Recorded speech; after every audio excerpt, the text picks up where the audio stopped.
السلام علیکم. محمد اظہر صدیق اپنے پروگرام پولیٹیکل ڈائریز کے ساتھ حاضر خدمت ہے. 21 جنوری 2025 اور منگل کا دن ہے، یعنی ہم اگلے ہفتے میں آ چکے ہیں. اور اب تصویر جو دھندلی سی وہ ذرا صفائی بہتر نظر آ رہی. یعنی اب ٹائم ایک ایسا آ گیا ہے کہ ٹائمنگ ذرا دیکھیے گا، 20 جنوری سے آگے جا رہے ہیں. اور یہاں آئینی بینچ بن چکا ہے، وہ تو بن چکا ہے. 7 ممبر بینچ کیس سنتے رہے. 8 ممبر بینچ جو ہے وہ 27ویں آئینی ترمیم کو سنے گا، دیکھے گا، پرکھے گا. اور جسٹس عائشہ ملک اس بینچ کا حصہ ہوں. لیکن جو توہین عدالت کا کیس ہے وہ صبح وہ بینچ چھوٹا کر دیا گیا جسٹس یحییٰ فریدی صاحب نے. وہ اختیار ہے چیف جسٹس کا، آپ دیکھیں تو سینا. اب کیا ہو رہا ہے؟ میں بار بار کہتا ہوں کہ جسٹس سعید سجاد علی شاہ، لیکن جسٹس سعید منصور علی شاہ اتنے آسان آدمی نہیں ہیں. اور اگر خدا نہ خواستہ کوئی سخت ایکشن لیا تو وکلا کھڑے ہو جائیں گے، یہ بھی میں بتا دوں آپ کو. لیکن اب چیزیں کسی ایک سمت کی طرف جائیں گی. وہ ہو گیا، بہت کافی کچھ ہو گیا. میں اس کو پازیٹیو ایکسپیکٹ دیکھ رہا ہوں. اور ایڈیشنل رجسٹرار کو طلب کیا ہوا، شوکاز نوٹس جاری کیا ہے. اور لیکن اس بینچ میں سے جسٹس عائشہ ملک کو نکال لی. اب 2 ممبر بینچ جو ہے اس میں جسٹس سعید منصور علی شاہ اور جسٹس عقیل عباسی. بینچ پھر بھی وہ نہیں بنایا جو کہ جسٹس عقیل عباسی سن رہے تھے. کیس ان سے ڈیلس کر دیا گیا، اٹھا لیا گیا. اور 27 کے لیے اب یہی بات دیکھیں نا، 27 کے لیے جب کیس لگا تو میں سمجھ گیا کہ اب 26ویں آئینی ترمیم، جو بڑی باتیں ہوتی تھی آئینی بینچ ہے جناب، پرائرٹی کے مطابق دیکھی جائیں گی، جو پہلے فائل ہوگا پہلے دیکھا جائے گا، یہ باتیں ساری سنتے رہے تھے. تو یہ کم و بیش یہ ایڈوانٹیج تو ہوا کہ 26ویں آئینی ترمیم لسٹ پہ تو ہو گئی. اب کیس سنے تو جائیں گے، ورنہ تو یہ کیس سننے کا چانس کوئی نہیں تھا. اور پہلی دفعہ جب بینچ تبدیل ہوا پھر تو غلطی ہو گئی. اور کل کی اہم سماعت بہت ہے جیسے سعید منصور علی شاہ صاحب کے پاس. اور اب بینچ تبدیلی پر ان کا کیا ری ایکشن ہوگا وہ دیکھنا ہوگا. اور بینچ دو ممبر بینچ بنانا بھی حیران کن بات ہے. جسٹس عائشہ ملک کو کیوں نکالا اس بینچ سے؟ اور اب 26ویں آئینی ترمیم کیا لارجر بینچ پورا سنے گا؟ یہ ذرا $1 ملین سوال ہے. پورا بینچ، پوری سپریم کورٹ کی بات ہو رہی ہے. اب جسٹس عائشہ ملک کو اس بینچ میں ڈالنے کا مقصد کیا ہے کہ وہاں حالات ایسے بن جائے کہ اس بینچ میں سے جو 3 ممبر بینچ تھا ان میں سے ایک جج ادھر چلا گیا. آرٹیکل 191A کی انٹرپریٹیشن کے کانٹیکس میں. اور تقریباً جو ہے درجن سے زائد درخواستیں، جس میں میں نے بھی درخواست دائر کی ہوئی ہے، محمد اظہر صدیق ایڈوکیٹ نے. اور اب درخواست آگے بڑھے گی. 8 رکنی بینچ تشکیل دیا میں نے آپ کو پھر بتا دیں. فل کوڈ تو نہیں ہے نا، یہ معاملہ فل کوڈ کے سامنے جانا ہے، یہ آگے بڑھ نہیں سکتا. اور ہم سوال اٹھائیں گے، میں وقت سے پہلے بتا دوں کہ نہیں اس میں فل کوڈ تشکیل دیا جائے. میں نے کئی دفعہ درخواست دینے کا سوچا تھا، فیصلہ بھی کیا تھا، لیکن میں نے روک لیا تھا. لیکن اب مجھے فل کوڈ کے لیے درخواست دینی ہے یا میں نے اس دن خود بات کرنی ہے، یہ فیصلہ ہم کر لیں گے اکٹھے ہو کے. اور مفادات کا ٹکراؤ کیا ہونا ہے، چھوٹے چھوٹے کیس میں سول کوڈ میں بھی اس نقطے کو دیکھا جاتا ہے اور ساری باتیں سامنے آتی ہیں. اور یہاں اب دیکھنا یہ ہے کہ اب وجہ یہ ہے کہ آج احساس کریں اس بات کا، جیسے سعید منصور علی شاہ صاحب کو احساس اب ہوگا کہ جب supreme court practice and procedure act بنا تھا تو اسی وقت کہا تھا کہ یہ پاؤں پہ کلہاڑی مار لی. 191 کے تحت جو رولز بنے ہیں سپریم کورٹ رولز اسی کے مطابق چلنے چاہیے تھے، لیکن نہیں ہوا. اور یہ کلہاڑی ماری اس وقت.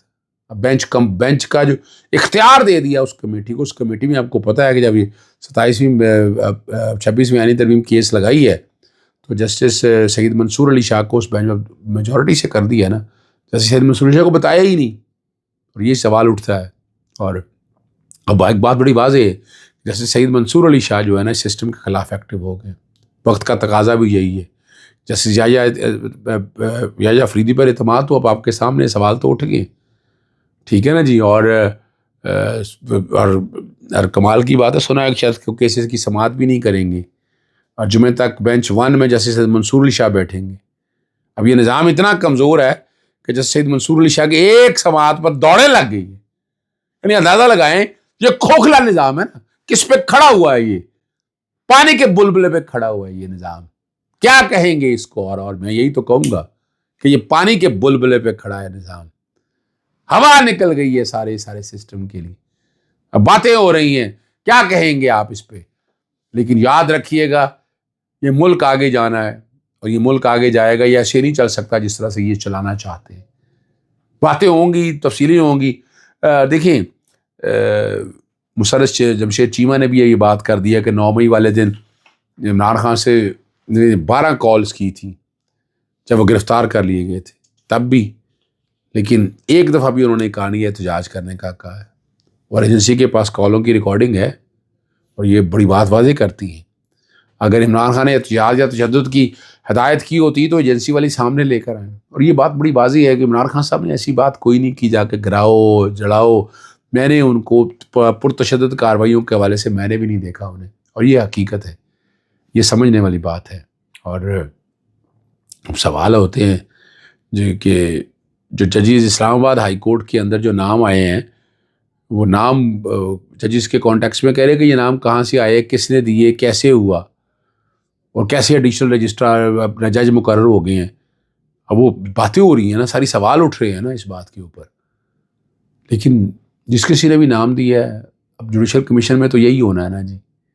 جس کا پسند ناپسند حکومت وقت ہے, وہ جانے دن سیاہ کرے سفید کرے, نظام ہی ستیہ ناش کر دیا, بدماشیاں چھا گیا ہے, کرپشن لوٹ مار ساری چیزیں چل رہی ہیں. عمران خان نے جو گفتگو کی وکلا سے, وہ آپ لوگوں نے پوچھا کہ کیا ہے.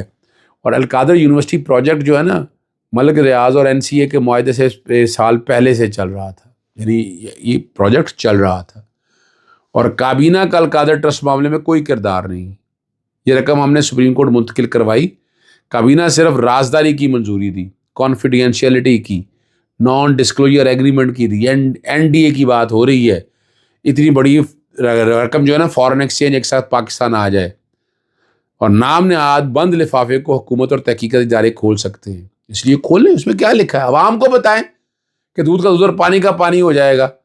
اور زلفی بخاری نے اس کیس میں ویڈیو لنک یا سفارت خانہ کے ذریعے پیش ہونے کی درخواست کی تھی, کیونکہ اگر وہ پاکستان آتے تو ان کو عدالت تحفظ نہ دیتی, اور باقی کی طرح انہیں بھی گرفتار یا اغوا کر کے تشدد کا کیا جاتا. اور زلفی بخاری کے گھر پر غیر قانونی چھاپہ مار کر توڑ پھوڑ کی گئی, خاندان کو ہراساں کیا گیا, ٹھیک ہے نا, اور ڈیلے آفر کی گئی.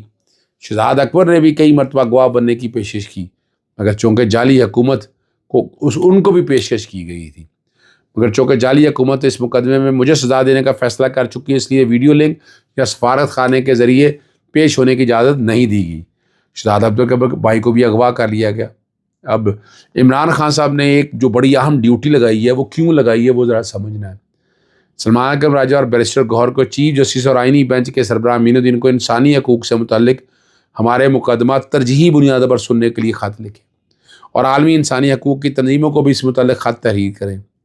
اور علی مین گنڈا پور جو ہے نا, ایپکس کمیٹی کو خط لکھ کر شہباز شریف کے لگائے بھونڈے الزامات کا جواب دے. عمران خان جیل میں بیٹھا ہے, کھل کے باتیں کر رہا ہے, ایک ایک چیز سامنے لا رہا ہے, پیچھے نہیں ہٹ رہا. یہی ایک اچھے لیڈر کی نشانی ہے, یہی ایک بڑے لیڈر کی نشانی ہے کہ لیڈر سامنے آ کر میدان میں کھیلتا ہے, چھپتا نہیں ہے, نہ ادھر جاتا ہے نہ ادھر, اور سامنے فرنٹ پہ آ کر بات کرتا ہے. یہی فرق ہے. عمران خان بھگت رہا ہے, تکلیفیں برداشت کر رہا ہے, لیکن کوئی کمپرومائز نہیں کر رہا. یہ جو کہتے ہیں نا کہ کمپرومائز, سوال ہی پیدا نہیں ہوتا. کیا ضرورت ہے کمپرومائز کرنے کی, سوال ہی پیدا نہیں ہوتا کہ وہ کوئی کمپرومائز کریں. یہ بڑی بات ہے. اللہ تعالیٰ زندگی اور صحت دے, آسانیاں رکھے. اجازت چاہتا ہوں. السلام علیکم. اللہ حافظ. پاکستان.